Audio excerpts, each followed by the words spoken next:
All right. Hey, everyone. Welcome to week three, second week of content. We're talking about interpersonal relationships, which some of you are really excited about, other people not so much. And we have this week, I think, is the heaviest load of reading that we have. We have all three sources of content. We have the textbook from Westerman, we have the Schmidt and Cohen chapter one, and then we also have the McEwen and Zanola article. All of which I really love. My master's degree and a lot of what my doctoral work has looked at interpersonal relationships. So, as we're talking about these, just keep in mind that my opinion, my interpretation of the readings, the findings, all of the proposed ideas is my own. And if you disagree, that might be a perfect place for you to start with our discussions. So, let's start with the Schmidt and Cohen book because it is the first chapter that we're reading from here. And every chapter past this, we actually will read excerpts, not necessarily the whole chapter. So make sure that you're checking the syllabus and seeing the total page length. The title of the chapter is Our Future Selves. They talk about changes in smartphone prices and driverless cars, all things that maybe don't fit into what we're talking about as a class, but are interesting ideas. The main ideas that they propose that I think really align well with what we're talking about is this notion that with advances in technologies, we are afforded new and more opportunities. And I think what we've seen in the past 10, 15 years with dating websites, with social media platforms, are opportunities to form, maintain, and even terminate interpersonal relationships has really changed. And we've seen this in romantic relationships too. We've seen this in the workplace where I can just text you and say, hey, our relationship's over, or, hey, I quit.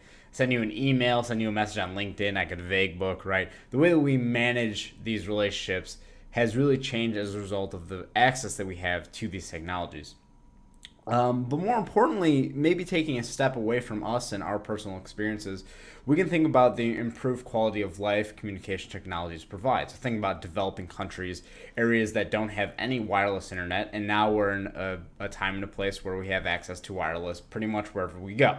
I gave the example of my mother being in Greece. She has a data plan so she can stream and text and check her email from the beach, which is not what you're supposed to do on vacation, but workaholics, I suppose. Okay, so the Schmidt and Cohen book gives us a little bit of insight into how they perceive the changes of technology in general, not necessarily just communication technologies, but the communication technologies is what we're really focused on. The second part of this is the Westerman book.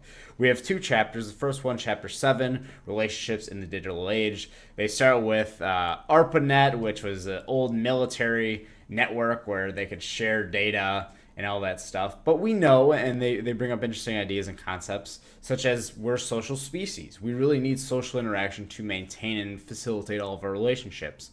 But of course, there is the dark side of it, and some of you might be interested in the catfish realm. Inevitably, we'll have at least one or two papers, case study papers that talk about catfish, which is fine if that's what interests you. But maybe push yourself outside that comfort zone.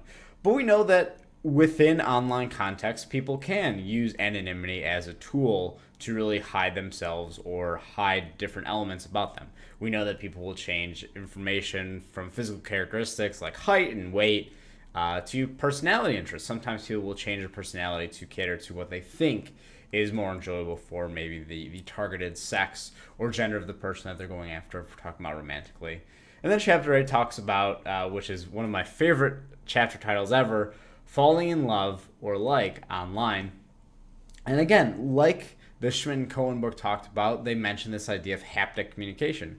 We look at these nonverbal cues of touch and how we lose them a lot of situations where when we're on Skype or we're on FaceTime, Google Hangouts, we can't physically touch, but we do see that haptics are actually occurring with us and the technology, and there's that sort of phantom sensation that the other person is feeling when I boop you on the camera. You might feel for a second, oh no, he's gonna boot me, right? Because there is that suspension of belief. We're not really sitting there focusing on us being physically apart from each other when the communication technology allows us to come together.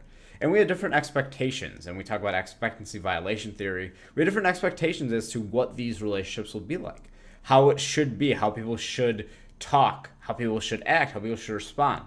I know in a lot of situations, people that I've talked to that have been on dating websites will talk about this notion that people will send me really crude and inappropriate topics. They'll send me ideas and be very, very vulgar, and I don't like that. Well, the expectancy is maybe different between the two users. Your expectancy which is much more appropriate and logical, does not align necessarily with what other people are anticipating. And just like that, we see changes on the way that people communicate based on who they have access to and how the actual structure of the communication occurs. So think about the bucket brigade, very linear, sort of one-to-one passing. They give that example like passing a bucket from one person to the next, to the next, to the next. But we also have bigger organizational trees where we can communicate with not just one-on-one, but one-to-many, right? And we talked about mediated versus mass media. We always look at this idea of how do we build closeness online, and is it even possible to build closeness online? As someone whose lifeblood is invested into building closeness online, especially within online networks, I wholeheartedly think we can. I have personally experienced closeness that was built online or built within a mediated context because physical proximity wasn't the case. Actually, the first year of my wife and I dating, I was in Milwaukee, she was in Chicago. We saw each other maybe once every month face to face, but every night, like clockwork, we would go ahead and chat to each other via FaceTime. We would text during the day, G-chat, and things like that. So we know that building closeness is a pretty big indicator of how individuals move toward an offline relationship if that is something that they're interested in, which leads into the McEwen and Zanola article, this idea of the hyper-personal model.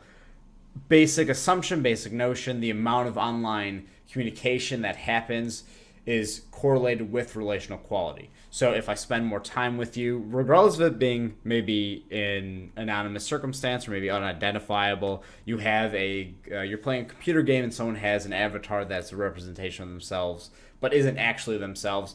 The amount of time we spend communicating actually does help us with the relational quality.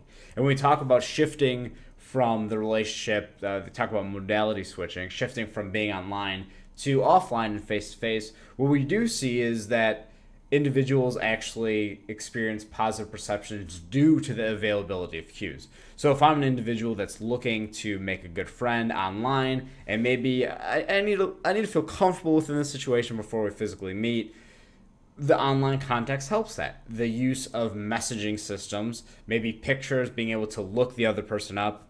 We see this a lot on websites. For example, just to compare and contrast two online dating websites, and this might not be accurate anymore. This is just from years of understanding. OkCupid allows you to create usernames, right? So you'll have a username like Skater Guy 42, which will get you all of the ladies or men, whatever you're looking for. Whereas Match.com actually has identifiable information.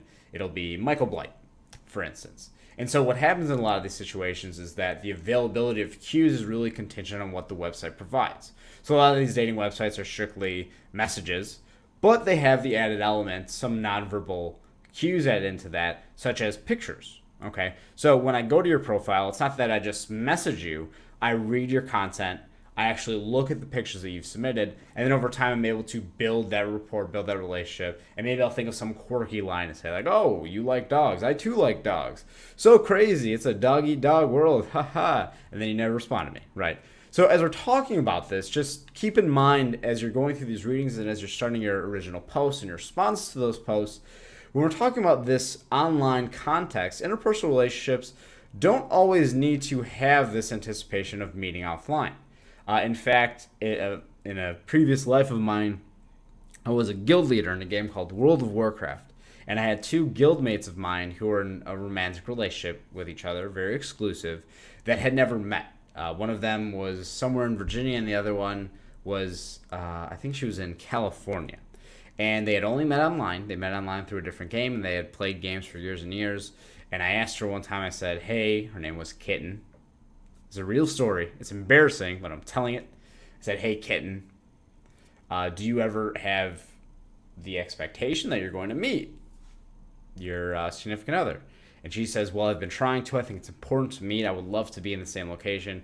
He does not agree. He likes the relationship as it is. Okay. Now, this was 2009. The technologies have changed. Video chatting has changed. But keep in mind, your anticipated outcomes, your expectancies within relationships may not be the same as everyone in this class, let alone everyone in the world. Maybe not even with people in your close group of friends and family, okay? So as we're talking about these interpersonal relationships, keep in mind every anticipated outcome, every expectancy is different from person to person. And as we're continuing with this dialogue, just make sure that that's in the back of your head. So good luck with your discussion post. Hopefully this spawned some ideas for you. And if it didn't, oh, sorry. But I'll talk to you soon.